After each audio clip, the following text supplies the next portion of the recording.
what was the youngest ever starting 11 in Birmingham City's history. 43 games unbeaten, which, you know, beats an iconic man like Brian Clough. Was at boiling point, you know, and I got caught in the crossfire.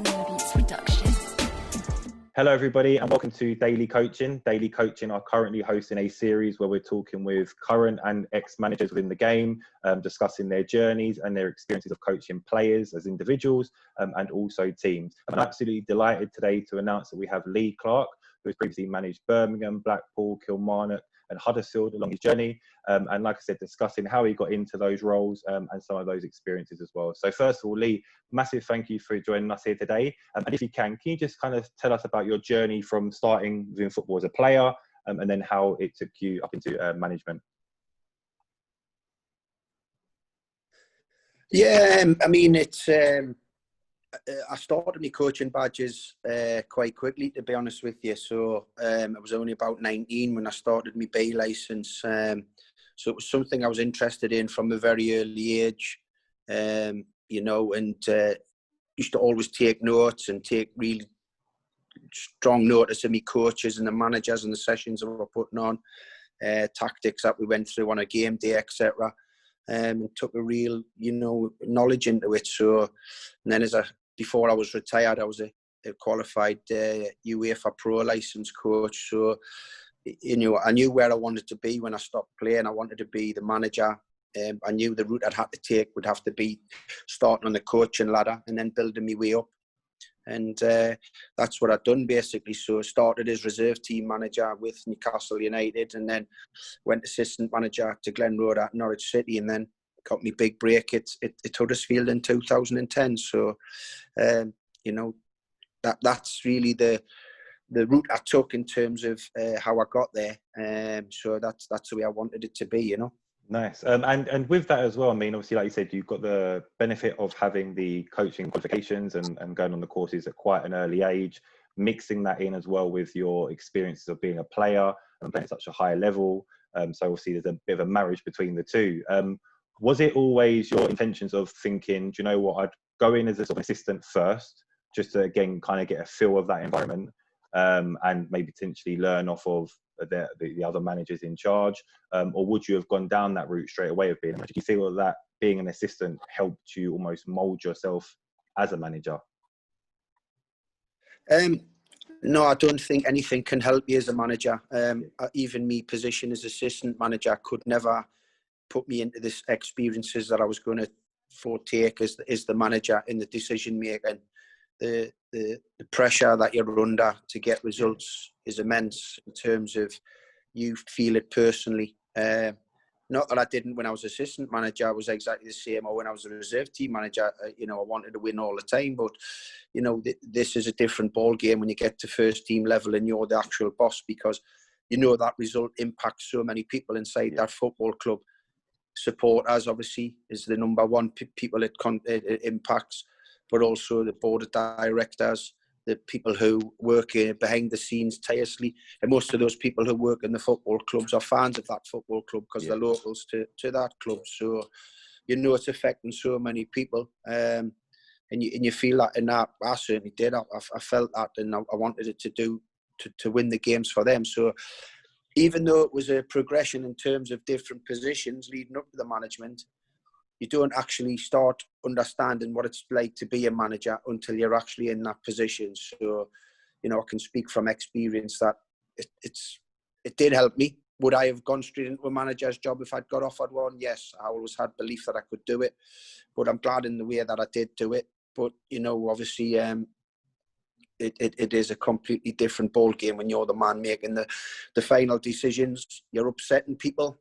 You know, as an assistant manager or a first team coach, you're usually the one putting the arm around the lads who haven't been picked by the manager and trying to console them, and you end up being their friends, really. But whereas as the manager, you're making the tough decisions, and it's very difficult to be that person. You've got to try and be their friend because you want them on side. You want them to play for you and give everything they can for you, but you're upsetting so many of them when you're not picking them. So it's a tough one. Yeah, of course. And like you said, I think that it's almost, invaluable, that experience of, like you said, even just being an assistant. And like you said, at one stage you're putting the arm around the players. The next, obviously, like you said, you're calling the shots. And obviously, in terms of your career as a manager, like you said, you've been through some big clubs. You've been at Huddersfield, Birmingham, Blackpool, Kilmarnock, sometimes in different leagues, and obviously Kilmarnock in a totally different country altogether. How is that as a manager in terms of dealing with the different sort of sizes of the clubs? And the different leagues they're in? Do you have to adapt yourself as a manager? Do you have sort of different expectations? Of course, because everything comes into play. The size of the playing squad, the expectation. I mean, for example, when I was manager of Kilmarnock, and I was playing in the same league as Celtic and Rangers. Celtic's, for example, their playing budget was 25 times the size of my playing budget. Yeah. So it was basically like being in England in an FA Cup tie in a League Two club was playing a Premier League club. But we were competing in the same league, so I had to go and play them at least 3 times over the course of the season, possibly 4 if we made it into the when the season stopped and you were in the top 6, you got to play the Old Firm 4 times then, and each, and they're the games you wanted, really. But no, it was a big test. So, but something I really enjoyed. That was the reason I went up there, to be involved in the highest level in that country. And there was some brilliant games, managing at Ibrox in front of 50-odd thousand, managing at Parkhead in front of 60-odd thousand. You have your hearts. Unfortunately, Dundee United weren't in the league, and Hibs weren't in the league, but they're now there, and that league's got some historical big clubs in there now, really strong again. So enjoyed my time there immensely. Probably left at the wrong time, if the truth be known. Hand on my heart, I shouldn't have took the option of going to Bury when they came looking for us. I should have stayed up there for a bit longer. And then obviously you've got the situation in terms of when I was manager at Birmingham and I accepted the job. It was a club that was looking to get promoted from the Championship to the Premier League, but unforeseen circumstances with the ownership meant the club went into a club that was trying to compete, to a club that was trying to survive, and not just survive in the league, but survive altogether, because the financial issues were so big and so catastrophic that without us selling some of the top young players we had at the time, the club could have gone bust. Yeah, of course. And I think that's an interesting point as well, because obviously when you go into a club, and even before, I suppose, when you're thinking about going into management, you probably start to think of ways in which you might get your teams to play. You might start obviously having philosophies and ideas based on potentially courses you've been on, or managers that you've worked under as a player, or worked nearby. But obviously when you go into these sort of situations, they're almost unprecedented, because, you're not getting to develop players because you're having to sell your young players. For example, like I said, the owners want you to go for promotion, but then if they're at the bottom end of the table, all of a sudden everything's going out the window, because you're saying, well, look, I have to pick a team and design the way I'm going to play to stay up in the league. How does that change and vary based on those situations and scenarios? Well, it's a great question, because it does change massively. And during my time at Birmingham, I think I gave something like 13 academy players that debuts over the course of the period I was there. And I'm a big believer in giving young players an opportunity. Every club I've been at, when there's been difficult times, I've always give the youngsters a chance, and I've been at the start of some incredible journeys for some players that I've been part of, and that's really important to me.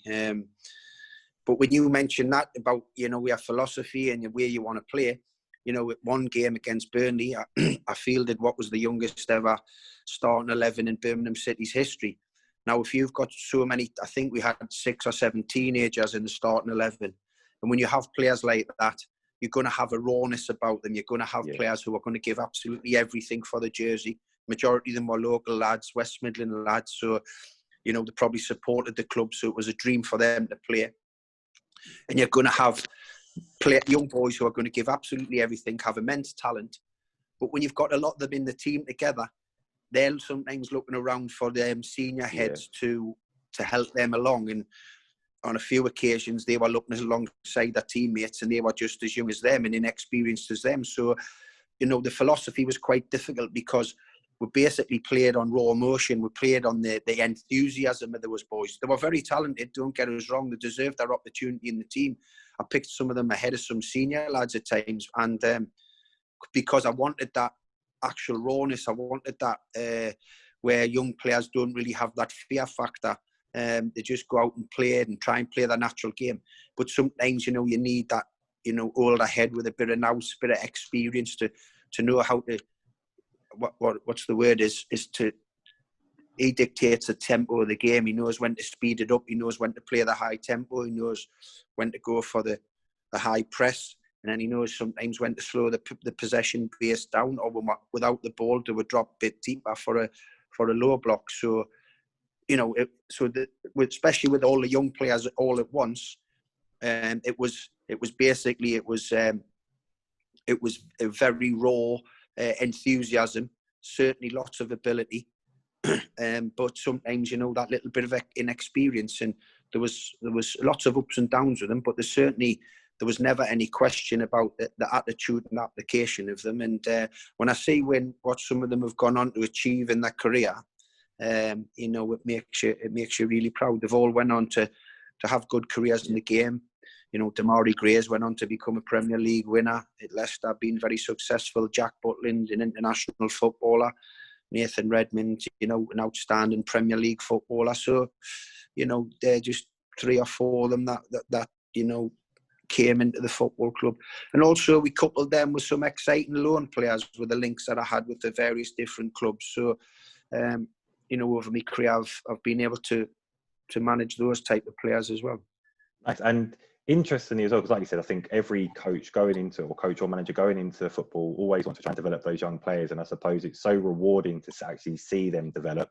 And I think often a lot of people think it's going to happen quite quickly. But I mean, you know, you talk about like Damari Gray's, you know, obviously he's been around for a while now, but, you know, he's probably concreted down one of those first team positions now at Leicester, and he's regularly playing for Leicester. And, you know, it does take a long time, but for you to be part of that journey, obviously from a coach is so rewarding. But in terms of obviously as well, like I said about does things change? I know obviously I think at Huddersfield you went about 25 games unbeaten, and then also I believe you broke a record during the Football League in terms of an unbeaten record as well. How does that adapt? Because obviously most of the time clubs, depending on their size, might change the way in which they're playing. So say for example, if you're going up against a Man City, you might go, right, well, you know, Man City are going to attack us quite a lot. Do we need to sit back, or are we going to go out and attack them? But if something's going so well as that, and to have those 2 records, and I said the Football League record as well, do you just say, do you know what, I'm believing in what I've got here, and I'm going to stick with what we're doing because it's working, or is there still that need to adapt it slightly as well? No, that's another brilliant question, David. I mean, when you go over the combined period, 43 games unbeaten, which, you know, beats an iconic man like Brian Clough, who had 42. It's just surreal, really, to think that you've gone, you know, 46 games in a League One campaign, and you're 3 short of going a full campaign without losing. And you know what? I did change it. We played a very rigid 4-4-2 at home with 2 out-and-out wingers and 2 strikers, and dominate the you know, make the pitch big and play expansive football and create numerous chances. Teams used to try and, you know, play quite defensive when they came to us at Huddersfield.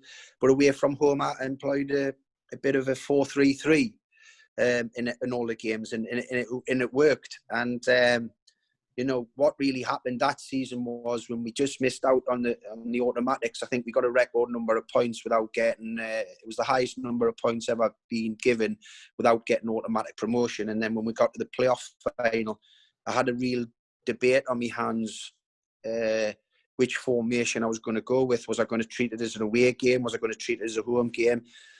I sided with a little bit of the way, but we didn't change the way. We had that extra man in the middle of the pitch, so we couldn't get dominated away from home. Yeah. And we used to keep possession of the ball, and we had a lot of pace in the attacking front 3 players at the time, and lots of skill and ability. Obviously, Gary Roberts on one side, and Pilkington, Benik Afobe was our main striker in the 3. Obviously, our main goal scorer was Jordan Rhodes, so he was coming in the 2. But so, you know, in hindsight, when we lost the Peterborough game, did I probably think that we should have went all out for it? You probably think you do. Well, you know you do, because you've ended up losing the game. And, you know, so you always die of, you know, or fall by your decisions. And, you know, that decision that day backfired. It didn't work for us. And even though we played quite well in the game, I mean, they scored the first 2 goals were quick succession. One a deflected free kick and knocked the stuffing out of us a little bit. But as I said, over the course of that 43 run, we went that way. So, and, you know, we had some terrific results both home and away. We're scoring numerous goals, many occasions. I think we scored 7 twice that season, 3 or 4 sixes, numerous 4s and 5s. So we were, you know, we were a fearful team, you know, when we got it right, but just fell a little bit short that season. Well, didn't fall short, just not a bit of luck, because when you think about, we get a record number of points and we still didn't get automatic promotion. The players, you know, they usually talk about 2 points per game will get you promotion, and we averaged more than that, and unfortunately we didn't. It was a very strong League One at the time. You had both Sheffield clubs, United and Wednesday. You had Charlton Athletic, you had Norwich City, you had Leeds United, you had Southampton. You know, it was an extremely tough league. You know, it was 1 or 2 others who even had experience of Premier League football in there as well. So it was tough, but, you know, I had a great group of players then. I've tried to replicate that on many occasions at other clubs and found it real difficult. And that's credit to those players, because they just bought into everything I asked them to do and wanted them to do. We had a great relationship between me, my staff and the players. And it was a great time to be around the club. And as I said, you know, I took the staff from there to the other clubs, and we tried our utmost to try and replicate what we had there. But we never found it an easy task to repeat that. Yeah, of course. And I think, like you said there, about mentioning the teams that are in those divisions, I think, I don't think there is any easy division now. You know, I think that across the whole spectrum of the English leagues, and, you know, it's so tough. I mean, you're seeing big teams, big clubs going down into different divisions. You're seeing big clubs go up into the Premier League. It's all over the place in terms of tough opposition that you're playing against. And you mentioned there about, obviously, and I know you've kind of taken your backroom staff with the majority of clubs that you've been at. In terms of sort of like, again, you obviously have your own ideas and own philosophies and own ways in which you want to implement into clubs you're at. But did you take any influence from the people around you, from players that you've worked with, or from the courses that you took early on within your career? Where was the kind of main things which grew towards you being who you are, really?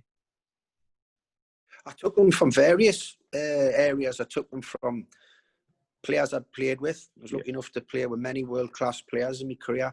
From certainly the top managers I was lucky to work under and their coaching staff.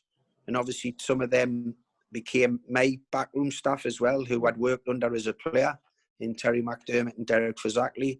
So, you know, and also the staff, you know, it was very important that my staff had a lot of input into the selection of the team, the selection and the help of the recruitment of the players, the coaching of the team. I like the staff to have a contribution and an impact on the training ground. Would talk about the formations and the tactics. Obviously, when it came to closer to the match day, I would probably deliver that session and what we were going to be doing, whether in the classroom or on the grass or both, and how we were going to approach the game. But I wanted the staff, who were all good coaches in their own right, they had various strengths. For example, Terry McDermott wasn't a grass coach. Terry McDermott was a dressing room coach who, you know, got the best out of players, made them feel good about themselves.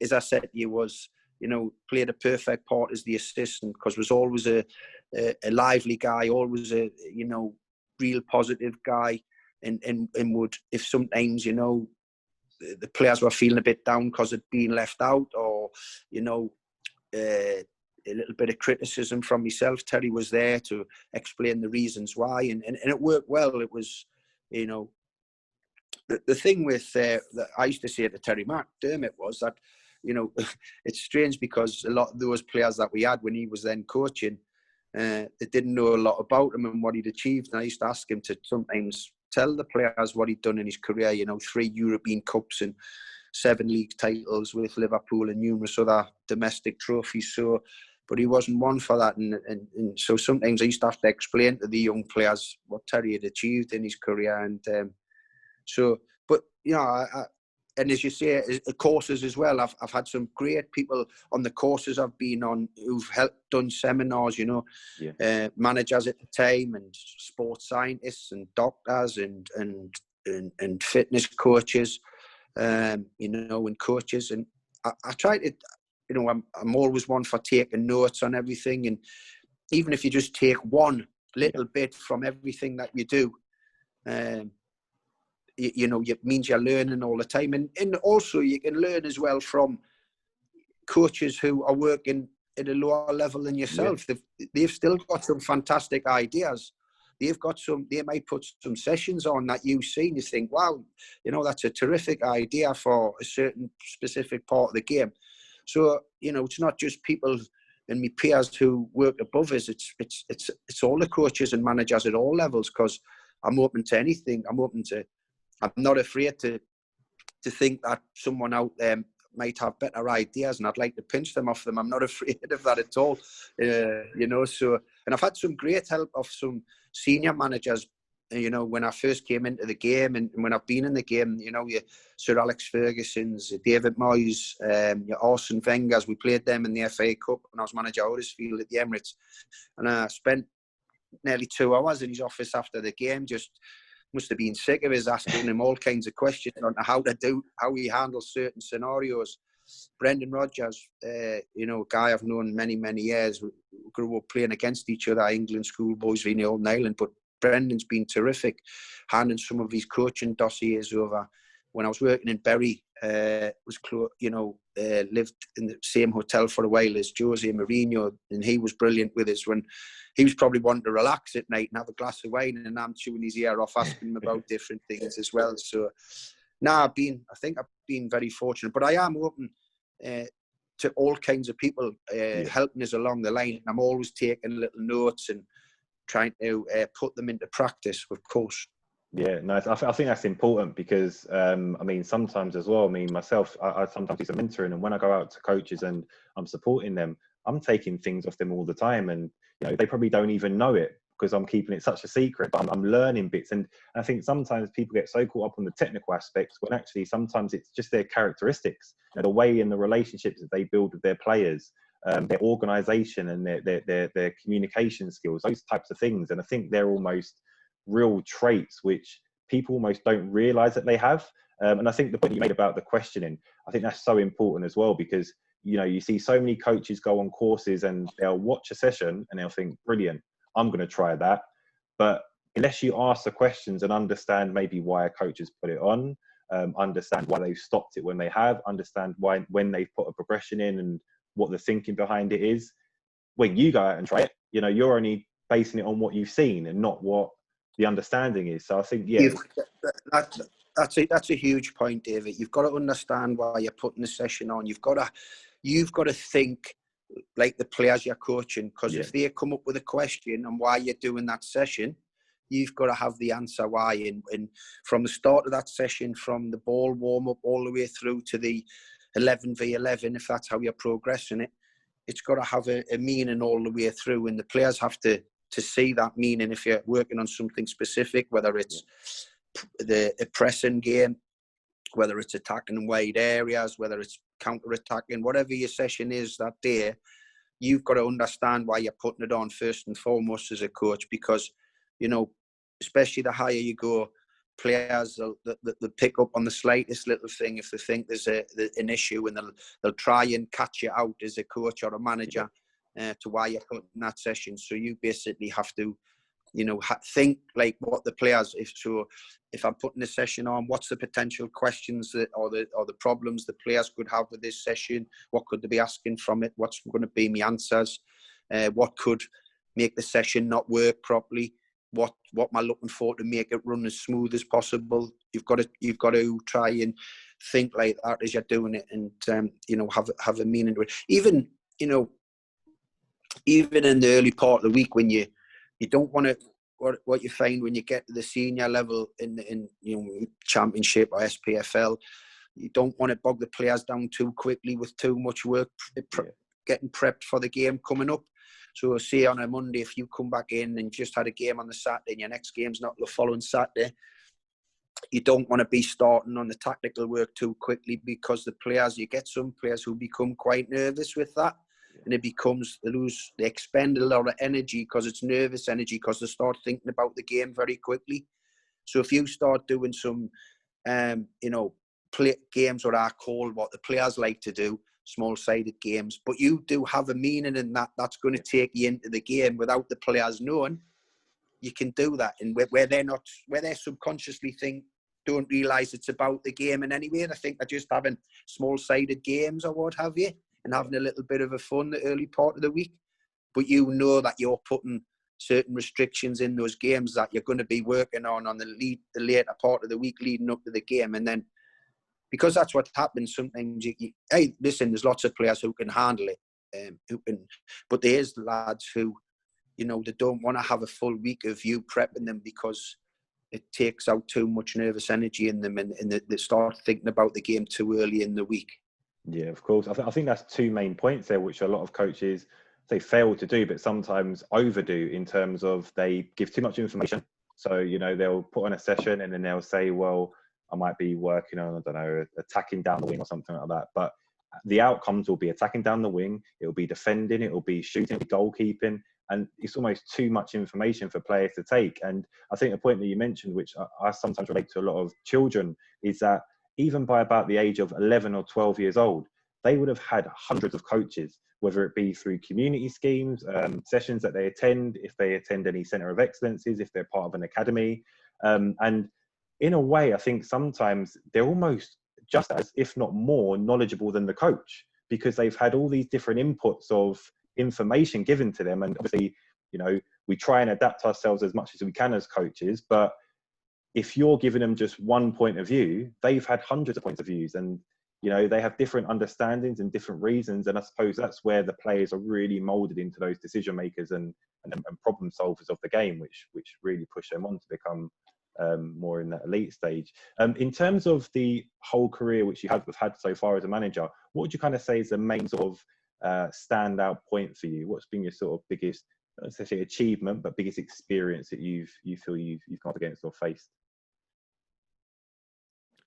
Well, over the course of my career, I've experienced many. I've experienced some unbelievable highs on the pitch. I've experienced some really tough lows on the pitch as well.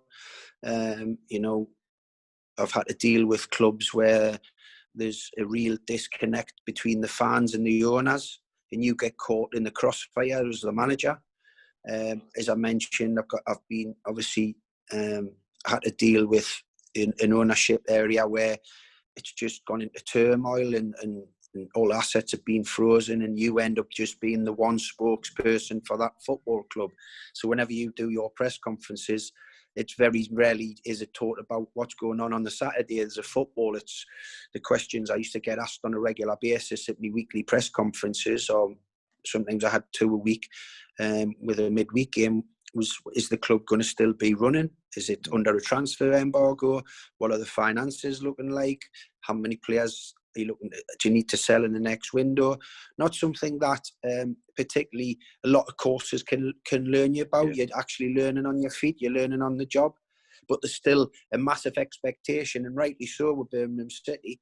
There's massive expectation from the fans that they still want to try and get their team into the Premier League. And the reality is, with the situation it was at that time, was quite difficult. But and then obviously the disconnection between the ownership and the fans at Blackpool was at boiling point, and I got caught in the crossfire of that. That affected the team so badly. The infrastructure, the football club was so poor for a championship club. There was no way that the club could survive, and it was, it had a couple of years of decline. Thankfully, there's been a change of ownership, and the club's starting to come back a little bit. So, there's various different things. I mean, you go up to Scotland and there's different ways and means, and you're starting to deal with a country that football is dictated to by with certain clubs' religion as well. Yes, and that becomes quite something that you need to learn about quickly, because you obviously don't want to disrespect those clubs and those fans in any way, shape or form, by something that you do or say unintentionally, because of the religion being a big part. So in terms of obviously thinking about the advice which maybe you might give to players who are thinking to go into coaching or management, or current coaches or managers, what kind of things would you say to be aware of in terms of both the industry, so similar to like some of those experiences which you mentioned at Blackpool and Birmingham, and also something to be aware of with players? Well, what I'd say to players coming towards the end of their career that are thinking about getting into coaching and management is, embrace it. It's nothing beats playing, so try and play as long as you can. But when you do make that decision and you want to get into the management game, it's difficult to say, and it's easy to say, but and I wish I had followed this bit of advice at times, was you make sure the club's right, you make sure everything's right, because ultimately, if it isn't, even though things mightn't be great in the background or whatever, you ultimately as the manager pay the price. You ultimately as the manager, and rightly so. I knew what I was signing up to. The buck stops with you if the results aren't right for whatever reason, and there is various reasons why at certain clubs it hasn't been right for us. But ultimately, I accepted that challenge. I dived into those clubs probably too quickly. But just be aware, it's not plain sailing. There can only be a few winners over the course of the season, and when you're not a winner as a manager on a regular basis, you're deemed surplus to requirements, and so it becomes stressful. Try not to, especially in the world today when people are talking about making a big impact, and rightly so, about mental health. You have to manage yourself, you have to manage your football club and your players, but you also have to manage away from the game as well. It's imperative that, don't think it is a slight, don't think that, some people think if you take a bit of time out, each week, a day off, or and just go away from football, spend time with your family, go to the cinema with your wife. Some people, I think some managers, and I've certainly thought like this myself, that some people might think badly of you, that you're not committed.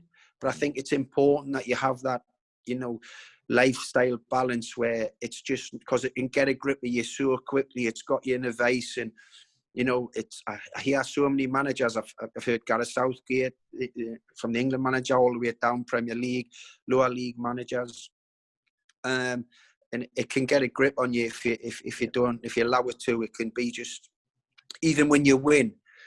Within 10 minutes, you're back in your office, you're speaking with the opponent's manager, you're sharing a beer or a cup of tea or a glass of wine. As soon as they leave, you're with your staff, you're prepping for the next game. It's not even 6 o'clock after the game on the Saturday afternoon. But when you lose, you're there debating why you've lost, and you let it consume you for 2-3 days. So, if I could rewind it again, my career back to the start when I took over at Huddersfield, I would certainly try to imply that those a bit more, because I think it becomes intense and it takes over, and it can, it can be to your detriment at times. The advice to with the players is, the world's changing all the time. What worked with players 10 years ago won't work now. The whole world's completely different. How they behave, how they go on, and when I was starting out as a youngster, football was mainly for the working class. But what you found is, the higher level you go now, there's a lot of sons of ex-footballers involved in the game now, who are probably being used to quite a luxurious lifestyle. So they're different personalities as well, because they're coming from a different angle. So no, it's just you've got to try and become their friends without becoming too close. I would say the modern day footballer can appreciate it being told off, but probably in a more one-to-one scenario rather than a group scene. So I think these are the things you have to take on board. I think managers who've been in dressing rooms who are just coming out of football playing now and going into the management, they'll understand that a lot better than a little bit maybe of the crossover of my time. When I start, when I talk about I started, my debut was with Jim Smith, who was well renowned for being an extremely tough manager, shooting from the lip to whether they were young players or senior internationals, and then obviously to when I came into the game myself. So, and then just try and make the environment as happy as place as possible, because that's where they're going to be. They're going to be there most days. If you want them to stay behind and do extra training, you've got to create an environment where they enjoy to be there. Where they feel like they're not going to be criticised for making mistakes. That's where they've got to learn. That's where they've got to develop, and that's even the senior players. If you can try and squeeze another 1 or 2% out of your senior players to what they've done in the past, you're achieving something great. And the last bit is for the coaches, any up-and-coming coaches, don't be afraid to do basic sessions. Don't think you have to do all these sessions with all the bells and whistles coming off them, where it maybe looks great, but it doesn't cover what you're doing on a pitch. And repetition is huge. If you want someone to improve, don't think because you're doing the same session 3 times a week or whatever, you're a boring coach, or you're not a top coach because you haven't got a big portfolio. You can have a big portfolio of different sessions, what you want to do, but it's repetition that will make the players become better. Believe in what you're doing and just keep repeating those sessions. And, obviously have a plan B, that the players know about as well, that if things aren't going particularly well with your plan A, you've got something to fall back on. So if you start with a team, say pre-season, you try and work on plan A and plan B. So when you do bring plan B into play for the players, it's not a big surprise to them. But don't be frightened. Don't think, it's a bit basic. That's it. Because football is basic. It's when the top players do the basics right, they look unbelievable footballers, and that's what they do. When we talk about these teams who pass and move and who press from the front, they're all basics of the game. And the talented players who do it, and then they add their little bits and pieces. There's some of the stuff that they do, the technical stuff, when they're taking people on, the tricks and the skills, and then the finishers. That's difficult to coach. That's like their own personal talent. But if you just get the basics of the team right and just try and keep it as basic, it doesn't have to be as basic as possible, but don't think that you have to just keep adding little bits on. As long as it adds to what's going to be happening on a Saturday afternoon or a Tuesday night, and then just keep repeating them so the players are getting drilled and they understand what they're doing. Yeah, no, I think that's totally great advice. I think, like you said, it's not overcomplicating it. It's like you said, they're the basics of the game. Not being, like you said, everyone talks about this tick-a-tacker. All it is passing and receiving the ball. And, it's Absolutely. one of the fundamental skills, really. It's just that they're doing it on, like you said, actually on more of a repetition. And they're able to do it on more of a repetition because they do it more often. So, yeah, I think that's fantastic advice for, like you said, the players going into it. And I think the point you made about the players as well, because like I said, players have obviously changed over the last, say, 10, 20 years anyway. But, yeah, these are the current players. And the thing which I always say to coaches is you're almost coaching the next set of coaches, or you're teaching the next set of coaches, because if you can educate players with knowledge and understanding, well, that's what a coach is really. And if they have the experience of obviously having the playing ability as well, then that's obviously a natural fit and a natural transition. Well, the best way I can explain that is my son's 15. He's in the academy at Newcastle. He's played for England. And when I was his age, I was a talented player like him. I was representing England. I was in Newcastle's centre of excellence. It wasn't academies then. But the difference from these boys now to when me at the same age was they're so tactically aware of the game, far ahead of where I was at that age. Some of the set plays that they do. I see some of the younger teams in the academies, and some of the intricate set plays that they do are fantastic, and how they've got them off, and the tactical side of the game and that's because of the type of coaching. And you're spot on. It's the young players are going to be the future coaches, and we've got to try and get them to be that.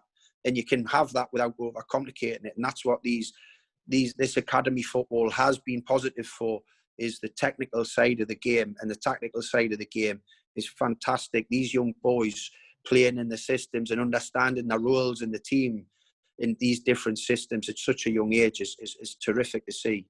Yeah, of course, and I think like we're seeing it now anyway. That is happening across the across the academy and then naturally into the first team as well. But yeah, but no, listen, Lee, fantastic advice throughout. I think I said one of the important reasons I wanted to get you on here was because I think your journey is very interesting in terms of the routes you've taken. You've done it over in England, you've done it over in Scotland, and yeah, incredible achievements throughout the way as well. What is next? Are you looking potentially to go back into another job if it arises, or potentially a different role within football? Like I said, of course, football's my life. But like I said, I've learned from my mistakes. It has to be right for me this time. You know, would I love to get back into management? It's the next best thing to playing. I love football. You know, if I'm not going watching a live game, I'm watching it on the TV. So, yeah, if the right opportunity comes for me to be the manager again in full-time football, I would definitely consider it 100%. Fantastic. Well, I think you'd be a credit to any team. So, yeah, hopefully we do see that. But yeah, listen, Lee, I won't take up any more of your time. Thank you very much for taking part. It's been, like I said, very beneficial, very interesting, and hopefully a lot of coaches and players will take away a lot of information from it. Thanks, David. No problem at all. I'll see you soon.